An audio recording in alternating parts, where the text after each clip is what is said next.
নমস্কার বন্ধুরা, welcome to CS Xenix Bengal YouTube channel. এর আগের ভিডিওতে আমরা ইউজিসি নেটের কিছু পিওয়াইকিউ এবং রিলেটেড কনসেপ্ট স্টাডি করেছিলাম। আজকেও আমরা সেই কনসেপ্টগুলোকে আরও অন্যান্য যে সমস্ত কোয়েশ্চেন্স রয়েছে আমাদের পিওয়াইকিউতে সেগুলোকে নিয়ে সলভ করব। তাহলে চলো আর টাইম ওয়েস্ট না করে চটপট আমরা এই কোয়েশ্চেন্সগুলো আর তাদের রিলেটেড কনসেপ্টগুলোকে আবার নতুন করে স্টাডি করি।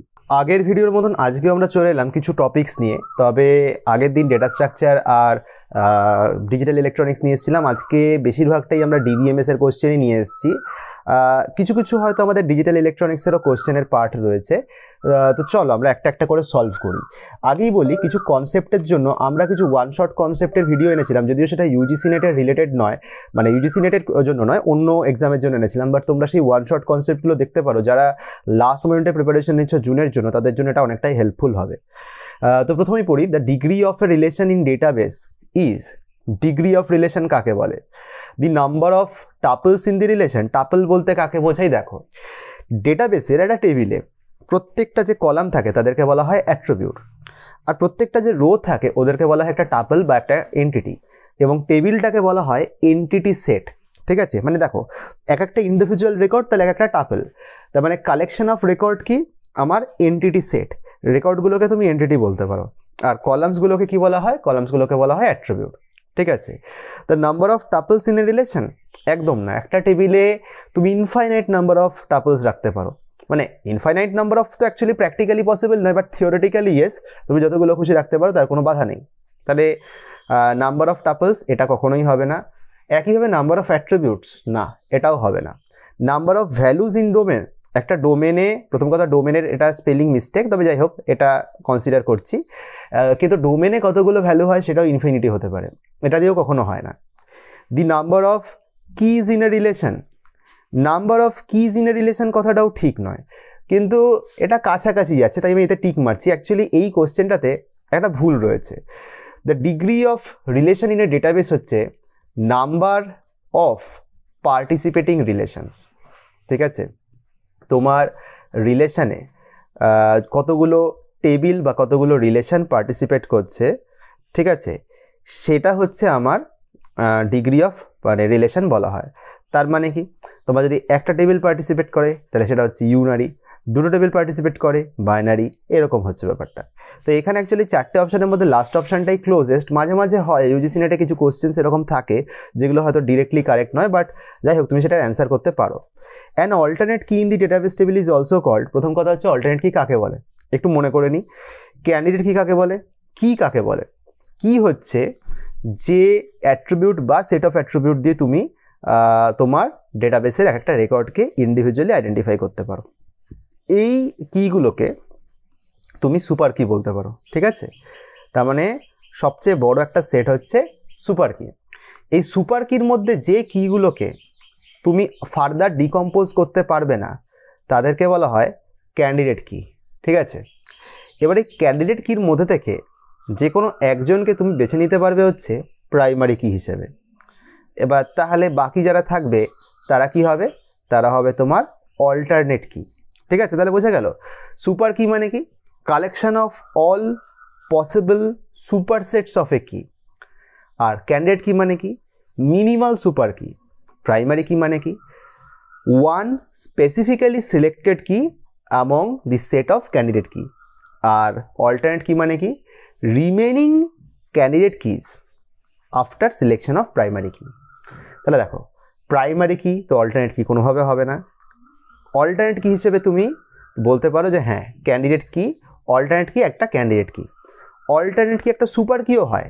কিন্তু দেখো ক্লোজলি যদি চেক করো তাহলে সুপার কি মাত্রেই তোমার মানে অল্টারনেট কি হবে না, কারণ সুপার কি মাত্রে ক্যান্ডিডেট কি হওয়ার অ্যাসিওরেন্স নেই, তাই সুপার কিটাকে আমি বাদ দিচ্ছি।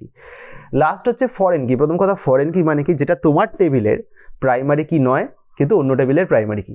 এখন দেখো ফরেন কি হতে গেলে তাহলে তোমার ক্যান্ডিডেট কি হওয়াটাও কিন্তু উচিত নয়। ঠিক আছে, তাহলে এটাও বাদ। তাহলে আমি সুপার কিটা কাটলাম না, কারণ লজিক্যালি সুপার কিও ভুল নয়, কিন্তু ক্লোজেস্ট অ্যান্সার হচ্ছে আমার ক্যান্ডিডেট কি। তো এই কথাটা মাথায় রাখতে হবে যে আমার ডেফিনেশনের ক্ষেত্রে আমি সেটাই দেখবো যেটা আমার ক্লোজেস্ট, যদি এরকম অনেকগুলো ডেফিনেশনের সাথে ম্যাচ করে যায়। ঠিক আছে, এরপরে আসি হচ্ছে লিস্ট ওয়ান আর লিস্ট টুকে ম্যাচ করতে হবে। প্রথম কথা হচ্ছে একটা একটা করে বলি। প্রজেক্ট জয়েন নর্মাল ফর্ম, এটা কার সাথে রিলেটেড? দেখো এখানে তো অনেক কিছু লেখা হয়েছে, জয়েন্ট ডিপেন্ডেন্সি, এই ডিপেন্ডেন্সিটা কোন নর্মাল ফর্মে দেখা যায়? 5NF-এ, অর্থাৎ 5th নর্মাল ফর্ম। এবার অনেকে বলবে তাহলে 4th নর্মাল ফর্মে কি থাকে? যাদের মনে নেই তাদের জন্য বলি, multi valued dependency. Multi valued ডিপেন্ডেন্সিকে কী করে লেখে মনে আছে? এরকম দুটো অ্যারো দিয়ে লেখে। এটা একটু সবাই দেখে নেবে। দেখো রিলেটেড বলে দিলাম, কিন্তু সব জিনিস তো আমারও মনে থাকবে না, তো তোমরাও কিন্তু এগুলো বই পড়ে অবশ্যই অভ্যাস করবে। লস্ট আপডেট প্রবলেমটা কিসের জন্য দেখা দেয়? লস্ট আপডেট প্রবলেম মানে কি? একটা ট্রানজ্যাকশান যে চেঞ্জটা করলো সেই চেঞ্জটা কোনো কারণে অন্য একটা ট্রানজ্যাকশানের দ্বারা ওভাররাইট হয়ে গেল, এইটাকে আমরা বলে থাকি হচ্ছে লস্ট আপডেট প্রবলেম। এটা কিসের জন্য অকার করে? For concurrency. এরপর হচ্ছে ডিসক্রিশনারি অ্যাক্সেস কন্ট্রোল। তো ডিসক্রিশনারি অ্যাক্সেস কন্ট্রোল কথাটার মানে কি? তুমি কাউকে অ্যাক্সেস করতে দেবে কি দেবে না সেটা তোমার ডিসক্রিশনের উপর ডিপেন্ড করে। তার মানে এটা কোন অ্যাসপেক্টে কথাটা বলা হচ্ছে? সিকিউরিটি অ্যাসপেক্টে। চলে এলাম সিকিউরিটিতে। দেন আসে ডিএমএল, ডেটা ম্যানিপুলেশন ল্যাঙ্গুয়েজ। তো এটা হবে এসকিউএল। ম্যানিপুলেশনের এমটা এখানে বড় হাতের হওয়া উচিত ছিল, ডিএমএল যেহেতু অ্যাব্রিভিয়েশনটা। এবার ডিএমএল কী হয় আমাদের? আশা করি মনে থাকবে, আপডেট, ইনসার্ট, এগুলো সবই কিন্তু ডিএমএল। ঠিক আছে, এগুলো কিন্তু মাথায় রাখতে হবে।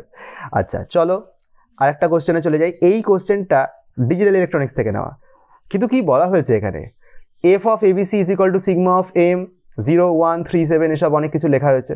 তো প্রথম কথা, এটা যদি আমার লেখা থাকে, এটার একটা ক্যানোনিক্যাল ফর্ম লেখা রয়েছে, আবার মিনিমাইজড ফর্মও লেখা রয়েছে। কোনটা কারেক্ট হবে আমি জানি না, কিন্তু দেখো কারেক্ট হলে আমি যে কোনো একটাকেই কারেক্ট করতে পারি, বা সবকটাও যদি কারেক্ট হয় সেটাও আমাকে দেখতে হবে। তো চলো একটা কাজ করা যাক। আমরা প্রথমে বুঝে নিই যে এটা মিন টার্ম না ম্যাক্স টার্ম। দেখো এমটা ছোটো হাতের লেখা, তার মানে এটা মিন টার্ম। মিন টার্ম মানে কাকে নিয়ে কাজ করছে? তোমার ডেফিনেটলি ওয়ানগুলোকে নিয়ে কাজ করছে। এখানে তোমার ভ্যারিয়েবলের সিকোয়েন্স কি? ABC। এখানে মিন টার্মে কোন টার্মগুলো লেখা রয়েছে? 0 1 3 7, তাই তো? 0 মানে কি? তিনটে ঘরে 0। 1 মানে কি? দুটো 0 একটা 1। 3 মানে কি? 0 1 1। 7 মানে কি? 1 1 1। ঠিক আছে, তো তুমি এদেরকে কীভাবে লিখতে পারো? 0 0 0। তুমি যদি এদেরকে 1-এর ফর্মে নিয়ে আসতে চাও তাহলে তোমাকে কী করতে হবে? A bar B bar C bar. 0 0 1 A bar B বার হবে, বাট এখানে হবে C। A 0 BC হচ্ছে 1 1, তাহলে কি হবে? A bar BC। R ABC তিনটে ঘরেই 1 1 1 আছে, মানে কি হবে? ABC। এবার তুমি এদের সবাইকে যদি ইউজ করো তাহলে কি হবে? A bar B bar C বার প্রথমটায় রয়েছে, A bar B bar C, ওকে ফার্স্টটাতে রয়েছে। A বার BC ফার্স্টেরটায় রয়েছে, ABC ফার্স্টেরটাতেও রয়েছে। এবার এটা তো কারেক্ট হচ্ছে, কিন্তু এখানে বাকিগুলো কোনোটা কারেক্ট হবে না, এটা কি তুমি গ্যারান্টি দিয়ে বলতে পারো? নিশ্চয়ই নয়। তাহলে সেটাও কিন্তু তোমাকে চেক করতে হবে। দেখো A বার B বার রয়েছে, A বার BC রয়েছে, ABC রয়েছে। দেখো সহজ উপায় হচ্ছে এই ফর্মগুলোকে এদের ক্যানোনিক্যালে কনভার্ট করে নাও। দেখো যেটা দুজন রয়েছে A বার B বার, তাহলে তুমি কি করতে পারো? A বার B বার একটাই হবে C বার, আর একটাই হবে A বার B বার, একটাই হবে C। কেন? কারণ 1 মানে হচ্ছে কোনো বুলিয়ান ভ্যারিয়েবলের সাথে তার কমপ্লিমেন্টটাকে অ্যাড করলেই 1। তাহলে A বার B বারের মধ্যে তুমি C প্লাস C বার মাল্টিপ্লাই করতে পারো, তাহলে তুমি সেটা করলে। এখন দেখি A bar B bar C বার তো ফার্স্টেরটায় রয়েছে, A বার BC সেকেন্ডেরটায় রয়েছে, অসুবিধা নেই। পরেরটাতে কি রয়েছে? A বার BC, সেটাও আমার কাছে রয়েছে। আর লাস্টে রয়েছে ABC, সেটাও আমার কাছে রয়েছে। তার মানে এখানকার জন্য কিন্তু আমার অপশানটা মিলে যাচ্ছে। ঠিক আছে, এর পরেরটাতে কি আছে? A বার B বার, আর একটাতে রয়েছে BC। A বার B বার আছে, মানে A বার B বারের সাথে কাকে যুক্ত করতে পারি? C বারকে যুক্ত করতে পারি, বা আমি Cকেও যুক্ত করতে পারি। পরেরটায় কি রয়েছে? BC। BCর সাথে আমি A বারকে যুক্ত করতে পারি, আবার BCর সাথে আমি Aকেও যুক্ত করতে পারি। তাহলে আমার কি হবে? A bar B bar C bar, okay fine. A bar B bar C, ওকে এটাও হবে। A বার BC, সেটাও হবে। ABC, সেটাও হবে। দেখো এটাকেও যখন তুমি ক্যানোনিক্যাল ফর্মে কনভার্ট করছো, এটাকেও তুমি সেভাবে পাচ্ছ।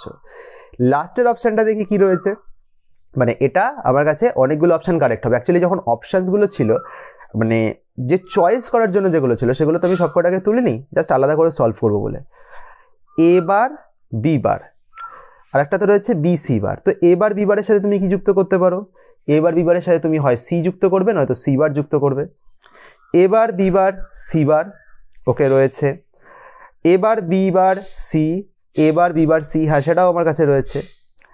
এরপর আছে BC বার, ABC বার, এটা রয়েছে। আর একটা কি হবে? A বার BC বার। কিন্তু দেখো এখানে ABCটা মিসিং, তাহলে এটা কিন্তু আমার অপশানে হবে না। তাহলে আমার 1 2 3 এই 3টে অপশান কারেক্ট হবে। ঠিক আছে, এটা আমাদের মাথায় রাখতে হবে। কিভাবে হচ্ছে একটা কারেক্ট হলাম মানে সেটেল করে দেবো না, আরও অপশানসগুলো চেক কিন্তু করতে হবে এই ধরনের প্রবলেমের জন্য। এরপর কি বলেছি, কনকারেন্সি প্রবলেম, ফ্যান্টম প্রবলেম মে অকার। দেখো ফ্যান্টম মানে কি, ফ্যান্টম নিশ্চয়ই অনেকে অরণ্যদেবের কমিক্স পড়েছো, অরণ্যদেবকেই বলা হয় ফ্যান্টম। ফ্যান্টম মানে কি, চলমান অশরীরী। তো ভূতের গল্পে কি হয়, ভূত হট করে অদৃশ্য হয়ে যায়, তাই না? তো ফ্যান্টম প্রবলেম মানে কি, যা তুমি দেখছো হুট করে অদৃশ্য হয়ে গেল। কীরকমভাবে হবে, একটা কোনো ভ্যালু তুমি রিড করলে, রিড করার পরেই কোনো কারণে সেটা ডিলিট করে দেওয়া হলো। এবার তুমি যখন সেই ভ্যালুটাকে আবার আপডেট করতে চাইবে, তুমি দেখবে আপডেট হচ্ছে না, অদৃশ্য হয়ে গেছে। এই জিনিসটাকে বলা হয় ফ্যান্টম প্রবলেম। তাই এটা কখন হয়, যখন কোনো রেকর্ডকে ডিলিট করা হয়। দেখো এটাকে ফ্যান্টম প্রবলেম বলে, কোনো বইতে এটাকে ফ্যান্টম ফেনোমেনন কথাটাও বলে। তো নাম শুনে ঘাবড়াবে না, নামটা কিন্তু সেমই, ঠিক আছে? ফ্যান্টম প্রবলেম রেকর্ড ডিলিট করার জন্যই অকার করে। তো এই ছিল মোটামুটি আমাদের যা লিস্ট অফ প্রবলেমস। আরও চেষ্টা করবো আরও কিছু প্রবলেমস নিয়ে আসতে, যাতে আরও কনসেপ্ট ডিসকাশন হয়।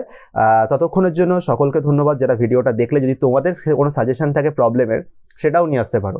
ইনফ্যাক্ট মেশিন লার্নিং বা সফট কম্পিউটিং এই ধরনের যে মানে নন ট্র্যাডিশনাল সাবজেক্টস আছে, এখান থেকেও যদি তোমাদের কোনো ডাউট থাকে, কোনো লিস্ট অফ কোশ্চেন্স থাকে, সেটা কিন্তু আমাদেরকে অবশ্যই আমাদের কমেন্ট সেকশনে জানাতে পারো। তাহলে সেটাও কিন্তু আমরা সলভ করে দেবো তোমাদের জন্য। ভিডিওটা পুরো দেখার জন্য অনেক ধন্যবাদ। খুব তাড়াতাড়ি আমরা নতুন কন্টেন্ট নিয়ে আবারও তোমাদের সাথে আসবো। ততক্ষণের জন্য সকলকে গুড বাই।